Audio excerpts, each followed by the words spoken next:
In the western lands of the island of Java, between green valleys and thick mountain fog, stood a great kingdom called Pajajaran. From this land was born a king who not only ruled with a sword, but with wisdom that penetrated the ages. His name was Prabu Siliwangi, a figure who would never die in the memory of his people. Prabu Siliwangi was not a power-hungry king. He learned from nature and his ancestors that true power is not in the throne, but in the heart that understands its people.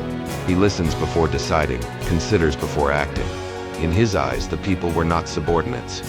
They were an extended family that had to be looked after. Under the auspices of Siliwangi, Pajajaran becomes a paradise garden on earth. The river flows clear, the rice fields stretch wide, and the market pulses alive with the laughter of its people.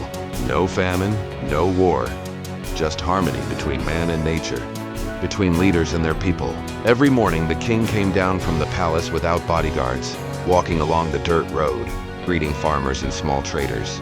He listened to their complaints, helped those in need, and rebuked the greedy. His presence was not to be feared, but to strengthen. In the palace hall, before the ministers and sages, King Siliwangi made a sacred oath.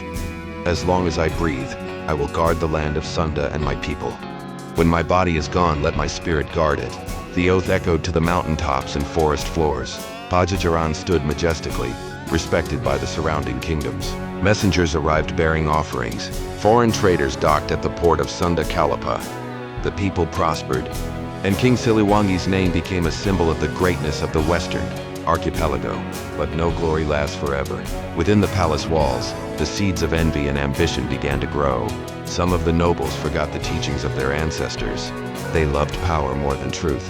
Siliwangi saw this, and his heart began to tremble. From outside, a new threat came. Troops from the east demanded submission, carrying war flags. King Siliwangi knew that bloodshed would once again drench the once peaceful land. Then the day came. War drums sounded, swords were drawn, arrows shot through the air. The land of Sunda trembled with the shouts of soldiers and the clanging of metal. But beneath his courage, the king's heart was filled with sadness. Siliwangi stood atop a hill, overlooking the battlefield littered with corpses. He asked himself, is this the meaning of victory? He realized that there is no peace in war, no glory in suffering. From that day on, he no longer sought victory, but serenity. After the war, Siliwangi chose to leave. He left his palace, his treasures, and his crown behind, and headed into the dense forest in search of the ultimate truth. The people could only watch his back slowly disappear into the mist. Without its king, Pajajaran lost its way. A power struggle tore the palace apart, and fire consumed everything. But amidst the destruction, the name of King Siliwangi became a beacon of hope. Deep in the forest, King Siliwangi looked up at the sky and said, "If the world no longer knows peace, let us go, to be one with nature." He summoned his loyal troops, and they all disappeared into the mist. They made their way to the sacred forest on Mount Salak. The sound of their footsteps mingled with the rustling of the wind and the singing of birds. There, the story of humanity ended, and the legend began. Arriving in the middle of the forest, the mist thickened, the air trembled.